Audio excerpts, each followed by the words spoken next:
तो वीडियो में आगे बढ़ने से पहले एक छोटी सी इंपॉर्टेंट बात, बहुत सारे डी फार्मा स्टूडेंट ये बोलते हैं कि सर इंग्लिश बहुत टफ लगती है एंड हिंदी में सही से क्लैरिटी नहीं मिल पाती है। तो इसी प्रॉब्लम को सॉल्व करने के लिए वार फार्मेसी लेकर आया है डी फार्मा के लिए Hindi and English combined classes. अभी तक पूरे यूट्यूब और सोशल मीडिया पे आपको ऐसे लेक्चर्स और ऐसे नोट्स नहीं मिले होंगे जो फार्मेसी को हिंदी के साथ साथ प्रॉपर इंग्लिश टर्म में स्टेप बाय स्टेप समझाते हो। वार फार्मेसी में हर टॉपिक को पहले सिंपल हिंदी में एक्सप्लेन किया जाता है, साथ ही उसके इंग्लिश टर्म को स्टेप बाय स्टेप समझाया जाता है। यहाँ मिलता है proper notes and exam oriented content ताकि एक वीक स्टूडेंट भी फार्मेसी को अच्छे से समझ सके एंड एग्जाम में अच्छा स्कोर कर पाए। बहुत सारे डी फार्मा स्टूडेंट ऐसे होते हैं जो कि एग्जाम टाइम पे पढ़ नहीं पाते या फिर वो कहीं जॉब कर रहे होते हैं और एग्जाम आने के बाद उनको टेंशन शुरू हो जाती है। ऐसे स्टूडेंट के लिए वार फार्मेसी ने बनाई है स्पेशली टॉप 20 सीरीज। इस टॉप 20 सीरीज में पूरे सिलेबस को और प्रीवियस ईयर क्वेश्चंस पेपर को अच्छे से एनालाइज करके हम लोग मोस्ट इंपॉर्टेंट क्वेश्चंस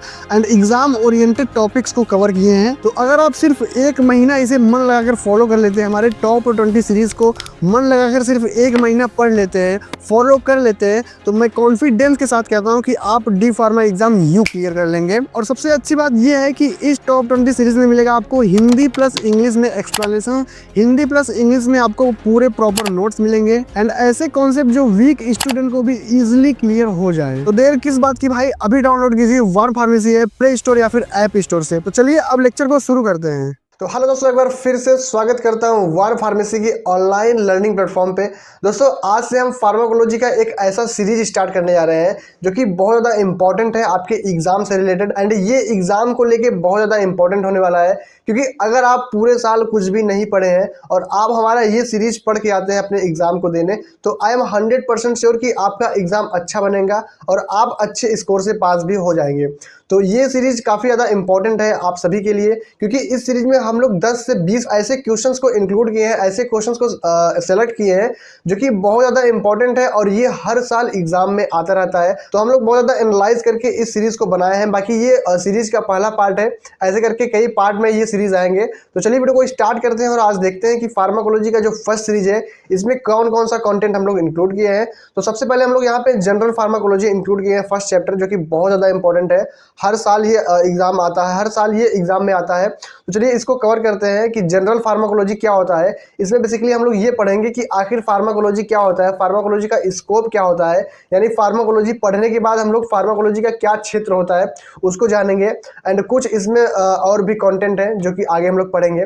तो शुरू करते हैं। यहाँ पे देखिए इंट्रोडक्शन ऑफ फार्माकोलॉजी, यानी फार्माकोलॉजी का इंट्रोडक्शन यहाँ पे सबसे पहला टॉपिक है हमारा। तो यहाँ पे बताया जा रहा है pharmacology is the branch of science that study drugs, यानी कहने का मतलब ये है कि फार्माकोलॉजी हमारे एक ब्रांच है जो कि साइंस का ब्रांच है, साइंस यानी विज्ञान का यह शाखा है। दैट स्टडीज ड्रग, यानी इसमें हम ड्रग्स के बारे में पढ़ते हैं। तो देखिए ये वो वाला ड्रग्स नहीं है जो कि नशे वाली है। ड्रग्स देखिए फार्मेसी में ड्रग्स का एक अलग मीन होता है जिसका मतलब होता है मेडिसिन। यहाँ पे देखिए मेडिसिन वगैरह छपा भी होगा, आपको दिख रहा होगा। तो फार्मेसी फील्ड में ड्रग्स का मतलब होता है मेडिसिन, ना कि नशीली दवाएं। तो वो सब चक्कर में आप मत रहिएगा कि हाँ उसके बारे में हम लोग पढ़ेंगे। तो यहाँ पे हम लोग मेडिसिन के बारे में बेसिकली पढ़ेंगे एंड देयर सोर्सेज, उसके क्या क्या सोर्सेज है, मेडिसिन कैसे कैसे बनती हैं उसके बारे में हम लोग पढ़ेंगे। एक्शंस अपना कैसे शो करती हैं बॉडी में उसके बारे में पढ़ेंगे। मैकेनिज्म कैसे अपना एक्शन शो करती है, किस रिसेप्टर पे बाइंड करके, क्या मैकेनिज्म है उसका, ये हम लोग पढ़ेंगे। यूजेस, क्या यूजेस है मेडिसिन का and effect on the body, हमारे बॉडी पे क्या इफेक्ट करती है, ये हम पढ़ेंगे किसमें, फार्माकोलॉजी में पढ़ेंगे। अगर आप फार्माकोलॉजी पढ़ते हैं तो आपको इतना नॉलेज होगा।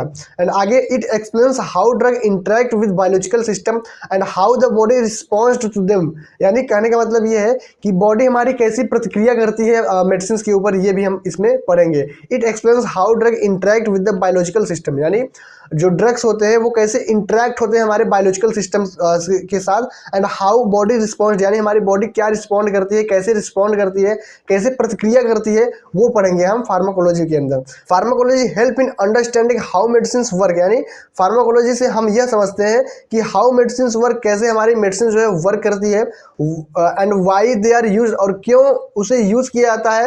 And how they can treat various disease, एंड वो बहुत सारे डिजीज को कैसे ट्रीट कर पाती है। वेरियस डिजीज मतलब डिफरेंट डिजीज को कैसे ट्रीट कर पाती है हमारी मेडिसिन बॉडी में, उसको हम लोग पढ़ते हैं सेफली एंड इफेक्टिवली, यानी हम लोग सुरक्षित तरीके से और प्रभावशाली तरीकों से कैसे ये हमारे अलग अलग बीमारियों को ट्रीट करती है और ठीक करती है। ये हम किस में पढ़ते हैं, फार्माकोलॉजी में पढ़ते हैं बेसिकली। तो यहाँ पे देखिए इन शॉर्ट तरीके से यानी शॉर्ट फॉर्म में फार्माकोलॉजी को आप क्या बोल सकते हैं, pharmacology is the science of drugs and there effects on living organism, यानी फार्माकोलॉजी दवाओं और जीवित शरीरों पर प्रभाव का विज्ञान है। इसको हम वन लाइन में ऐसे बोल सकते हैं।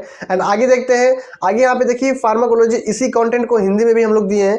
देखिए इसमें आपको दो कंटेंट मिलेगा, लाइक आपको हिंदी में मिलेगा एंड इंग्लिश में मिलेगा। जिसको जो समझना है वो अच्छे से समझ सकते हैं, समझ के पढ़ सकते हैं।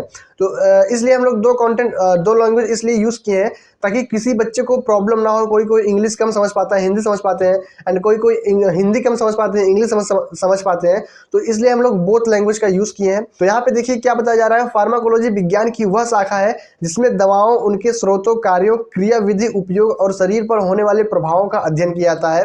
जैसा कि हम लोग पिछले पढ़ चुके हैं, यह बताती है कि दवाएं शरीर के अलग अलग तंत्रों यानी सिस्टम्स के साथ कैसे प्रतिक्रिया करती हैं, शरीर उन्हें किस प्रकार से स्वीकार करता है, प्रतिक्रिया देता है, शरीर उन्हें किस प्रकार से स्वीकार करता है एंड किस प्रकार से प्रतिक्रिया देता है। फार्माकोलॉजी हमें यह समझने में मदद करती है कि दवाएं कैसे काम करती हैं, क्यों उपयोग किए जाते हैं अलग अलग बीमारियों में, और बीमारियों को सुरक्षित और प्रभावी इलाज कैसे करती हैं। यानी फार्माकोलॉजी हमें यह समझने में मदद करती है कि दवाएं कैसे काम करती हैं, क्यों उपयोग की जाती हैं एंड बीमारियों का सुरक्षित और प्रभावी इलाज कैसे करती हैं। ये हमें फार्माकोलॉजी सिखाती है और बताती है। सरल शब्दों में यहाँ पे देख सकते हैं, फार्माकोलॉजी दवाओं और उनके जीवित शरीर पर प्रभाव का विज्ञान है। यानी दवाओं और हमारे जीवित शरीर पर प्रभाव का विज्ञान है, इसी को बोलते हैं फार्माकोलॉजी। तो आई होप फार्माकोलॉजी का डिफिनेशन बहुत ईजी है, आपको समझ में आ गया होगा। एंड आगे नेक्स्ट चलते हैं, देखते हैं क्या है स्कोप ऑफ फार्माकोलॉजी। यहाँ पे देख लेते हैं कि क्या क्या स्कोप है। अगर हम लोग फार्माकोलॉजी पढ़ रहे हैं तो क्या इसका क्षेत्र है, क्या इसका स्कोप है। The scope of pharmacology includes the study of drug actions, यानी इसके स्कोप में हम लोग यह पढ़ते हैं कि the scope of pharmacology includes, इसमें इंक्लूड्स है study of drug actions, drug अपना एक्शंस कैसे करती हैं इसका स्टडी होता है। थेरेप्यूटिक यूजेस यानी चिकित्सक उपयोग, साइड इफेक्ट यानी दुष्प्रभाव, एंड टॉक्सिसिटी विषाक्तता, एंड ड्रग इंटरेक्शंस यानी ड्रग का क्या इंटरेक्शंस है, कैसे वो इंटरेक्ट करती हैं, एंड ड्रग डेवलपमेंट यानी नई नई दवाओं का कैसे विकास होता है। It covers various field such as clinical pharmacology, toxicology, pharmacokinetic, pharmacodynamic and chemotherapy and pharmacy practice. यानी कहने का मतलब यह है कि यह कई प्रमुख क्षेत्रों को कवर करता है, जैसे clinical pharmacology, toxicology, pharmacokinetics and pharmacodynamic and chemotherapy और फार्मेसी प्रैक्टिस। तो यह इन सभी क्षेत्रों को कवर करती है। एंड आगे देखते हैं आगे क्या है हमारा, आगे स्कोप ऑफ फार्माकोलॉजी का पॉइंट वाइज है, तो पॉइंट वाइज भी देख लेते हैं। सबसे पहले स्टडी ऑफ ड्रग एक्शंस, यानी ड्रग अपना एक्शंस कैसे शो करती है, इसका स्टडी हम लोग करते हैं। Pharmacology explains how drugs act on different organ and system of the body, यानी फार्माकोलॉजी यह एक्सप्लेन करता है how drug act on different organ, जो हमारा ड्रग है वो कैसे डिफरेंट ऑर्गन से एक्ट करता है, यानी बाइंड करता है, यानी अपना एक्शन शो करता है। यानी फार्माकोलॉजी यह एक्सप्लेन करता है कि हमारा जो ड्रग है वो कैसे डिफरेंट ऑर्गन और हमारे सिस्टम के ऊपर एक्ट करता है एंड हमारे बॉडी के ऊपर एक्ट करता है। एंड द सेकेंड पॉइंट क्या है, therapeutic uses of the drug, यानी चिकित्सक उपयोग, जिसको हिंदी में बोलते हैं। यहाँ पे लिखा है it helps in understanding which drug is used for which disease and why, यानी कौन सा ड्रग हमें कौन सा डिजीज ट्रीट करने में मदद करती है और क्यों मदद करती है, यह हमें कौन सिखाता है, therapeutic uses of the drug. And the third point क्या है, study of side effect and toxicity. It includes learning about adverse effect and harmful reactions of the drug. दवाओं का क्या क्या हार्मफुल रिएक्शंस है और क्या एडवर्स इफेक्ट है, ये हमें कौन बताता है, स्टडी ऑफ साइड इफेक्ट हमें पढ़ना पड़ता है। साइड इफेक्ट जब आप पढ़ेंगे किसी भी ड्रग का तो उसमें बताया जाएगा कि एडवर्स इफेक्ट क्या है मेडिसिन का एंड उसका हार्मफुल इफेक्ट क्या है, ये सब किसमें बताया जाता है, study of side effect and toxicity में। एंड फोर्थ क्या है, drug interactions. Pharmacology explains how one drugs affect the actions of another drug when taken together, यानी जब आप दो दवाएं एक साथ लेते हैं तो वो कैसे प्रतिक्रिया करती हैं एक दूसरे से, वो भी हम लोग इसमें पढ़ते हैं ड्रग इंटरेक्शंस में। एंड फिफ्थ पॉइंट क्या है, drug development and research. It play a major role of in discovering in medicine and improving existing drug, यानी कहने का मतलब ये है कि it play a major role, यह एक मेजर रोल प्ले करता है इन डिस्कवरिंग न्यू मेडिसिन, नए मेडिसिन को बनाने में, एंड इम्प्रूविंग एग्जिस्टिंग ड्रग, और जो है एग्जिस्टिंग ड्रग जो है उसको और इम्प्रूव करने में यह क्या करती है, हमारा मदद करती है। एंड आगे देखते हैं, आगे सेम कंटेंट हिंदी में है जो कि आपको इंग्लिश में समझा दिया गया है।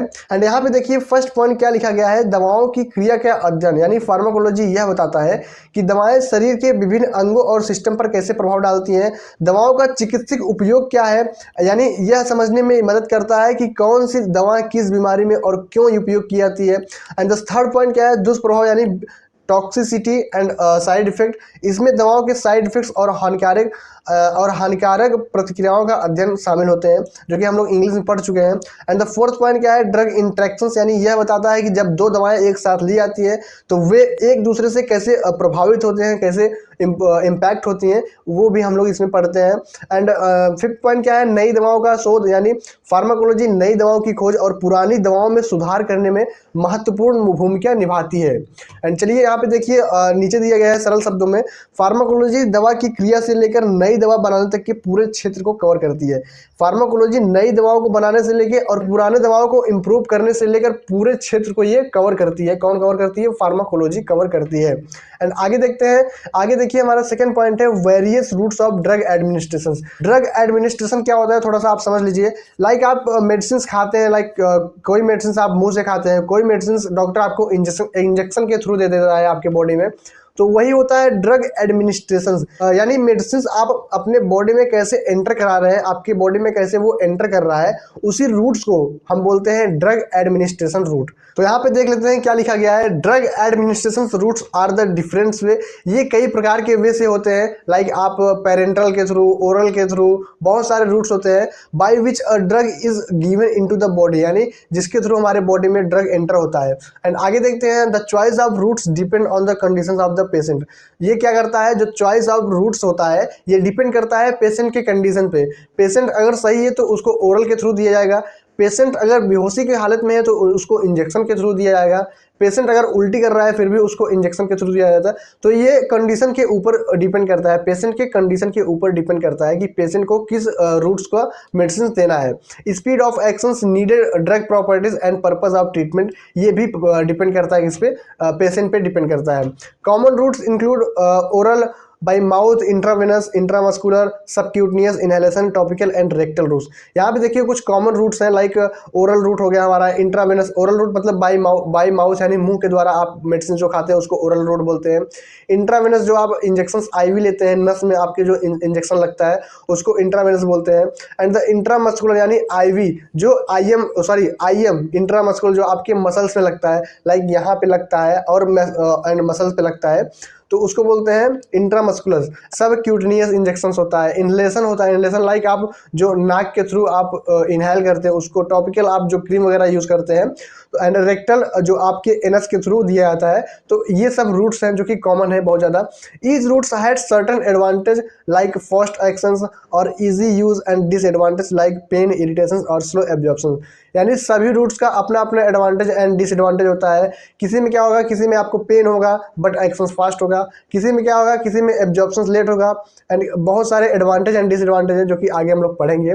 इन शॉर्ट में देख लेते हैं, drug routes decide how quickly and effectively a medicine will be. इस सेंटेंस को पूरा किया नहीं गया है, चलिए इसको छोड़ते हैं, आगे देखते हैं। एंड आगे यहाँ पे देखिए सेम कंटेंट हिंदी में है, ड्रग एडमिनिस्ट्रेशन रूट्स वे अलग अलग तरीके हैं जिनमें दवा शरीर में दी जाती हैं। रूट्स का चुनाव मरीज की स्थिति, दवा की ज़रूरत की गति, दवा की प्रकृति और इलाज के उद्देश्य पर निर्भर करता है। यानी कहने का मतलब ये है कि ड्रग एडमिनिस्ट्रेशन रूट अलग अलग तरीके से होते हैं जिससे हमारे बॉडी में ड्रग एंटर कराया जाता है, और जो होता है रूट्स वो किस पे डिपेंड करता है, वो पेशेंट पे डिपेंड करता है, दवा की ज़रूरत की गति ये डिपेंड करता है, एंड दवा की प्रकृति और इलाज के उद्देश्य पर भी निर्भर करता है। आगे देखते हैं, आगे आम रूट्स यानी कॉमन रूट्स क्या कौन कौन से हैं। ओरल यानी जो मुंह से होता है, एंड इंट्रावेनस नस में होता है, इंट्रामस्कुलर आपका मांसपेशी में, subcutaneous, inhalation, topical and rectal route. ये जो है ये कुछ कॉमन रूट्स हैं। हर रूट्स के अपने अलग अलग फायदे और तेज असर या आसान उपयोग और कुछ नुकसान भी होते हैं, जैसे दर्द होता है, धीमे एब्जॉर्प्शन या इरिटेशन होता है। आसान शब्दों में कौन सा रूट चुना जाता है यह तय करता है कि दवा कितनी जल्दी और कितनी अच्छी तरह से काम करता है। यानी कौन सा रूट्स चुना जाएगा ये कौन तय करता है, यह दवा तय करता है। दवा कितनी जल्दी और कितनी अच्छी तरीके से काम करेगा ये तय करता है कि कौन सा रूट्स दिया जाए, लाइक आपको ओरल दिया जाए या फिर इंट्रावेनस, इंट्रामस्कुलर, ये सब रूट्स दिया जाए। तो ये कौन तय करता है, ये मेडिसिन की गति तय करती है। आगे देखते हैं, आगे यहाँ पे देखिए various routes of drug administration, यानी यहाँ पे कुछ क्लासिफिकेशन है, वेरियस रूट ड्रग एडमिनिस्ट्रेशन के क्लासिफिकेशन है जो कि चार्ट वाइज है, तो इसको भी थोड़ा आप लोग पढ़ लीजिए। यहाँ पे देखिए इसके दो टाइप है, एक तो है सिस्टेमिक, एक है आपका लोकल। दो टाइप है। सिस्टेमिक में आपके दो टाइप है, इंटेरल एंड पेरेंट्रल। इंटेरल में आपका ओरल आ गया जो कि मुंह से आप लेते हैं, सबलिंगुअल जो कि जीवा यानी जीभ के नीचे थोड़ा आप रख के उसको मेडिसिन लेते हैं, एंड रेक्टल यानी आप एनस के थ्रू लेते हैं, इसको बोलते हैं इंटेरल रूट। एंड पेरेंट्रल में क्या होता है, पेरेंट्रल में ज़्यादातर इंजेक्शन वाले आते हैं, like intravenous, intramuscular, subcutaneous, intra arterial, intra articular and intrathecal and intradermal. ये सब क्या होता है, ये सब पेरेंट्रल में आते हैं। एंड लोकल में देख लेते हैं, लोकल में हमारा जो स्किन टॉपिकल जो आप क्रीम वगैरह यूज़ करते हैं, इंट्रानेजल जो आप लाइक इनहेल करते हैं नाक के थ्रू, एंड ऑकुलर ड्रॉप जो आप आई ड्रॉप का यूज़ करते हैं, and mucosal throats, vaginal and mouth, year, ये सब किस में आते हैं, ये सब लोकल में आते हैं। तो ये चार्ट काफ़ी ज़्यादा इंपॉर्टेंट है, इसको आप समझ के जाइएगा। अगर आप एग्जाम में चार्ट बनाते हैं तो इसके आपको ज़्यादा नंबर मिलते हैं, क्योंकि एग्जामिनर चार्ट से ज़्यादा उसको इम्पैक्ट पड़ता है कि हाँ लड़का थोड़ा अच्छा पढ़ गया है, उसके माइंड में चार्ट याद था तो वो बना दिया। तो इससे क्या होता है, इससे एग्जामिनर पे बहुत ज़्यादा इम्पैक्ट पड़ता है। तो जहाँ वो आपको 2 नंबर देगा, तो अगर आप ये चार्ट वगैरह बनाएंगे तो 4-5 नंबर ईजिली आपको मिल जाएंगे। तो आगे देखते हैं, आगे यहाँ पे देखिए सभी रूट्स के एडवांटेज एंड डिसएडवांटेज को एक्सप्लेन किया गया है। तो सबसे पहला है ओरल रूट, यानी बाई माउथ, जो कि हम लोग मुंह के द्वारा खाते हैं मेडिसिन, उसको बोलते हैं ओरल रूट। यहाँ पे एडवांटेज देख लेते हैं, most convenient and easy to use, बहुत आसान तरीके से इसको हम यूज़ कर सकते हैं, ये पहला एडवांटेज है। सेफ एंड नॉन पेनफुल, जो कि बहुत ज़्यादा सुरक्षित होता है और इसमें दर्द वगैरह नहीं होता है, ये है हमारा second advantage. And suitable for self administration, यानी हम खुद से इसको खा सकते हैं, किसी स्टाफ की ज़रूरत नहीं होती है, किसी फार्मासिस्ट की ज़रूरत नहीं होती है, ये खुद से हम खा सकते हैं। इकोनॉमिकल यानी चीप, बहुत सस्ता मिलता है। अगर आप टैबलेट वगैरह लेने आएंगे तो आपको सस्ता मिलेगा, वहीं इंजेक्शन वगैरह लेने आएंगे तो थोड़ा आपको एक्सपेंसिव कॉस्टली मिलेगा। डिसएडवांटेज क्या क्या हानि है, स्लो ऑब्जॉर्प्शंस, हाँ अगर आप मुंह से खाएंगे कोई मेडिसिन तो वो उसका ऑब्जॉर्प्शन स्लो होगा एंड उसका एक्शन भी स्लो होगा, क्योंकि मुंह से खाने में थोड़ा उसका प्रोसेस होता है, लाइक आप खाएंगे डिजॉल्व होगा, इंटीग्रेट होगा, फिर वो आपके सिस्टमिक सर्कुलेशन हो जाएगा, फिर अपना एक्शन शो करेगा। तो इस प्रोसेस में होने में थोड़ा टाइम लगता है, जिससे एब्जॉर्प्शन स्लो होता है। नॉट सुटेबल फॉर इमरजेंसी, ये इमरजेंसी के लिए सुटेबल नहीं है भाई, आप इमरजेंसी में इसको नहीं खिला सकते। इमरजेंसी में मोस्टली इंजेक्शन का यूज़ किया जाता है, इंट्रावेनस वाले। एंड द थर्ड पॉइंट क्या है, can not be used for vomiting and unconsciousness patient, यानी वोमिटिंग और अनकॉन्शियसनेस वाले पेशेंट को आप नहीं दे सकते, जिसको उल्टी हो रहा है और जो कि बेहोशी हालत में है, तो उसको आप ओरल रूट से नहीं दे सकते। Some drug are destroy by stomach acid, कुछ ड्रग्स क्या होते हैं स्टमक के एसिड से डिस्ट्रॉय हो जाते हैं और वो अपना एक्शन सही से शो नहीं कर पाते।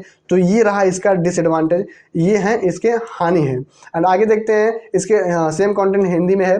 सबसे आसान और सुविधाजनक तरीका है, सुरक्षित और बिना दर्द वाला है, बिना मरीज खुद से भी ले सकता है, यानी सेल्फ से ले सकता है। एंड किफ़ायती यानी सस्ता होता है। डिसएडवांटेज क्या होता है, असर धीरे शुरू होता है, ऑब्वियसली धीरे शुरू होगा ही, क्योंकि प्रोसेस में थोड़ा लेट होगा। आपातकाल यानी इमरजेंसी में उपयोग नहीं किया सकता है, उल्टी या बेहोशी में उपयोग नहीं किया सकता है। कुछ दवाएं पेट के अम्ल से नष्ट हो जाती हैं अब और अपना एक्शन शो नहीं कर पाती हैं। ये क्या है इसका डिसएडवांटेज है, और ये क्या है इसका एडवांटेज है। आगे देखते हैं, आगे यहाँ पे इंट्रावेनस का एडवांटेज डिसएडवांटेज देख लेते हैं। इंट्रावेनस यानी जो आपके वेंस में लगाया जाता है, जो आपके नस में इंजेक्शन लगाया जाता है और वो आपके सिस्टमिक सर्कुलेशन में डायरेक्ट मेडिसिन पहुंच जाता है। तो यहाँ पे इसका सबसे पहले एडवांटेज देखते हैं, क्या लाभ है इसका, ये देखते हैं। यहाँ पे देखिए fastest one set of actions, यानी ये फास्ट एक्शन करता है, एक ही बार में एक्शन करता है, one set of actions. Useful in emergency condition में आप इसका यूज कर सकते हैं। 100% बायो अवेलेबिलिटी, बायो अवेलेबिलिटी का मतलब क्या होता है, बायो अवेलेबिलिटी का मतलब ये होता है कि अगर आपने 100 mg मेडिसिन खाया, अगर माउथ के थ्रू खा रहे हैं 100 mg, तो भाई आपका 60% ही सिस्टमिक सर्कुलेशन में पहुंच पाएगा और 60% ही अपना एक्शन शो कर पाएगा। अगर आप इंट्रावेनस के थ्रू लगाएंगे, अगर आप इंट्रावेनस के थ्रू कोई भी मेडिसिन अपने बॉडी में एंटर कराएंगे तो उसका बायोअवेलेबिलिटी 100% रहेगा, क्योंकि उसका जो है फर्स्ट पास मेटाबॉलिज्म वगैरह कुछ भी नहीं होता है, इसलिए उसका बायोअवेलेबिलिटी 100% पूरा, यानी पूरा का पूरा मेडिसिन आपका एक्शन शो करेगा।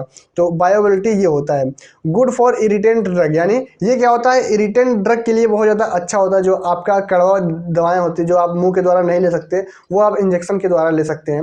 एंड इसका डिसएडवांटेज क्या होता है, क्या हानि होती है, पेनफुल प्रोसीजर होता है। अगर आप इंजेक्शन लगाएंगे तो ऑब्वियसली थोड़ा तो पेन होगा भाई। रिक्वायर्स ट्रेंड पर्सन, यानी जो कि ट्रेंड होता है उसका रिक्वायर्ड होता है, आप खुद से इंजेक्शन नहीं लगा सकते हैं। रिस्क ऑफ इन्फेक्शन, यानी इन्फेक्शन कॉज करने का भी रिस्क बढ़ जाता है आप अगर इंजेक्शन लगवाते हैं। एंड एक्सपेंसिव, यानी महंगा आता है। अगर आप इंजेक्शन खरीदने जाएंगे तो थोड़ा आपको एक्सपेंसिव मिलेगा, कॉस्टली मिलेगा। एंड इसका देखिए सेम कंटेंट हिंदी में है। सबसे तेज असर करता है, इमरजेंसी में आप उपयोग कर सकते हैं। 100% बायोअवेलेबिलिटी देता है। एंड इरिटेंट ड्रग भी सेफ दी जा सकती है। इरिटेंट ड्रग जो होता है जो आप माउथ के थ्रू नहीं ले सकते, वो आप इंजेक्शन के थ्रू ले सकते हैं। डिसएडवांटेज क्या होता है, दर्द होता है भाई, दर्द होगा। प्रशिक्षित व्यक्ति की आवश्यकता होती है, यानी ट्रेंड पर्सन की आवश्यकता होती है। संक्रमण का खतरा होता है, यानी इन्फेक्शन का खतरा होता है।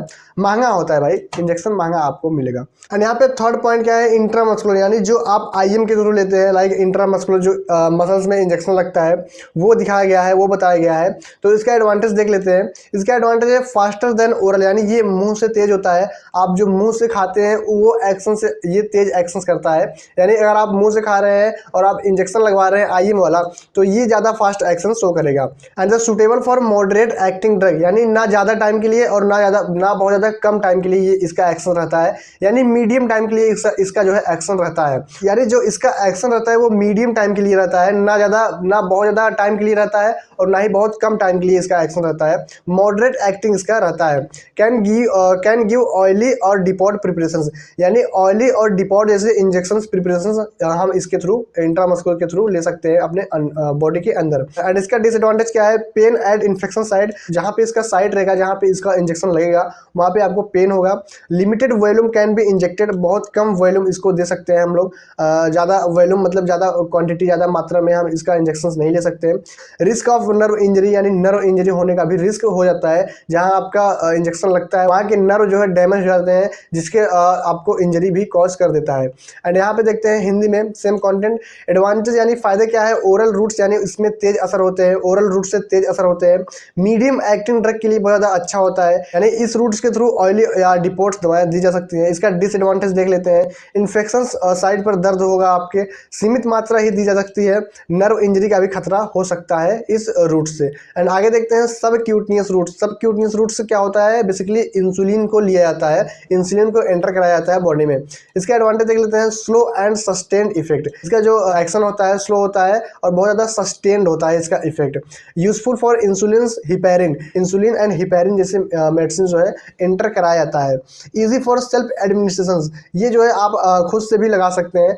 डिसएडवांटेज क्या है, only small doses can be given, बहुत ज़्यादा कम मात्रा में इसका जो है डोजेस दिया जाता है इस रूट्स के थ्रू। पेनफुल होता है, आपके दर्द होगा क्योंकि इंजेक्शन लगेगा तो दर्द ऑब्वियसली होगा। Not suitable for irritant drug, जो कि इरिटेंट ड्रग होता है उसमें जो है सुटेबल नहीं करता, उसके लिए ये सुटेबल नहीं करता है। एंड आगे देखते हैं सेम कंटेंट हिंदी में है। स्लो और लंबे समय तक के असर के लिए होता है। इंसुलिन और हिपेरिन के लिए उपयोगी होता है। ये बेसिकली खुद से भी लगाया जा सकता है, आप खुद से भी इसका यूज़ कर सकते हैं। डिसएडवांटेज क्या है, केवल छोटी डोज जो है दी जा सकती है। दर्द होता है, इरिटेंट ड्रग के लिए ये उपयुक्त नहीं है। एंड आगे देखते हैं इनहेलेशन रूट्स क्या होता है। एडवांटेज इसका क्या है, इनहेलेशन मतलब क्या होता है, जो आप नाक के थ्रू, आप अपने नोज के थ्रू जो है इनहेल करते हैं अपने बॉडी के अंदर, उसको बोलते हैं इनहेलेशन रूट्स। इसका एडवांटेज क्या है, वेरी फास्ट एब्जॉर्प्शन, यानी बहुत ज़्यादा फास्ट एब्जॉर्ब होगा। एंड यहाँ पे सेकंड पॉइंट है आइडियल फॉर अस्थमा ड्रग, यानी अस्थमा ड्रग के लिए ये होता है, जो कि मुंह से भी लिया जाता है। अस्थमा ड्रग, अस्थमा के पेशेंट में अक्सर आप लोग देखे होंगे कि एक इतना बड़ा का इक्विपमेंट होता है, एक इतना बड़ा डिवाइस होता है जो कि अपने मुंह में ऐसे ऐसे करके वो मेडिसिन अपने अंडर लेते हैं, अपने बॉडी के अंदर एंटर कराते हैं। मिनिमम सिस्टेमिक साइड इफेक्ट, यानी जो कि सिस्टेमिक साइड इफेक्ट होता है बहुत ज़्यादा कम देखने को मिलता है, इसका एडवांटेज है। डिसएडवांटेज क्या है, टेक्निक डिपेंडेंट, यानी टेक्निकल चीज़ों पे डिपेंडेंट होता है भाई, क्योंकि वो जो मशीन होता है, जो इक्विपमेंट होता है वो टेक्निकल होता है। एक्सपेंसिव डिवाइस होता है, वो आपको एक्सपेंसिव मिलेगा। And not suitable for all drug, यानी सभी दवाओं के लिए ये सूटेबल नहीं होता है। एंड आगे देखते हैं सेम कंटेंट हिंदी में है कि एडवांटेज क्या इसका है, बहुत तेज एब्जॉर्प्शन होगा। अस्थमा दवाओं के लिए परफेक्ट होता है, सिस्टमिक साइड इफेक्ट कम होता है। एंड इसका डिसएडवांटेज क्या है, यानी नुकसान क्या है, सही तकनीक जरूरी होती है, यानी जो आप टेक्निकल होता है वो सही टेक्निक जरूरी होती है। एंड डिवाइस जो है महंगे आते हैं, एक्सपेंसिव आते हैं, हर ड्रग्स इस रूट से नहीं दी जाती है। आगे देखते हैं, आगे हमारा क्या है 6 नंबर पे टॉपिकल, यानी स्किन आई ईयर से जो आप मेडिसिन को बॉडी के अंदर एंटर कराते हैं उसको बोलते हैं टॉपिकल रूट्स। लाइक आप कोई क्रीम वगैरह अप्लाई करते हैं तो वो एब्जॉर्ब होकर आपकी बॉडी यानी मसल्स तक जाता है, तो आपको पेन रिलीफ आपको कराता है, तो उसको बोलते हैं टॉपिकल रूट्स। इसके एडवांटेज देख लेते हैं, लोकल एक्शंस, यानी आप लोकल पार्ट पे इसको अप्लाई करके लोकल एक्शंस आप रिलीफ करवा सकते हैं। एंड पेनलेस होता है, इसमें आपको दर्द वगैरह कुछ भी नहीं होगा। फेवर साइड इफेक्ट, यानी साइड इफेक्ट वगैरह कम होगा इसमें। एंड डिसएडवांटेज क्या है, स्लो एक्शंस, यानी एक्शन स्लो होगा। And not suitable for deep infection, अगर आपको बहुत ज़्यादा डीप इन्फेक्शन हो गया है तो क्रीम वगैरह सुटेबल नहीं करेगा, आपको मेडिसिन वगैरह खाना पड़ सकता है। यहाँ पे देखिए नीचे हिंदी में भी दिया गया है। एडवांटेज यानी फायदे क्या है, लोकल स्थानीय असर के लिए होता है, बिना दर्द के होता है, साइड इफेक्ट कम होता है। एंड डिसएडवांटेज क्या होता है, असर जो है धीरे होता है और गहरे इन्फेक्शन के लिए ये सूटेबल नहीं होता है। तो ये रहे कुछ हमारे रूट्स के एडवांटेज एंड डिसएडवांटेज। एंड चलिए आज का लेक्चर यहीं पे एंड होता है। बाकी वीडियो को पूरा वॉच करने के लिए thank you so much. And ऐसे ही बने रहिए हमारे वार्म फार्मेसी ऐप के साथ। इस सीजन में आपको ऐसे ऐसे क्वेश्चंस मिलेंगे जो कि एग्जैक्ट आपके एग्जाम में आएंगे, तो डोंट वरी, आप अच्छे से पढ़िए सिर्फ। चलिए थैंक यू सो मच इस सीरीज को वॉच करने के लिए, एंड ऐसे ही आप सभी सीरीज को वॉच कीजिए। चलिए मिलते हैं नेक्स्ट लेक्चर में नए टॉपिक या नए इन्फॉर्मेशन वीडियो के साथ। तब तक के लिए आप स्वस्थ रहिए, मस्त रहिए और ऐसे ही पढ़ते रहिए।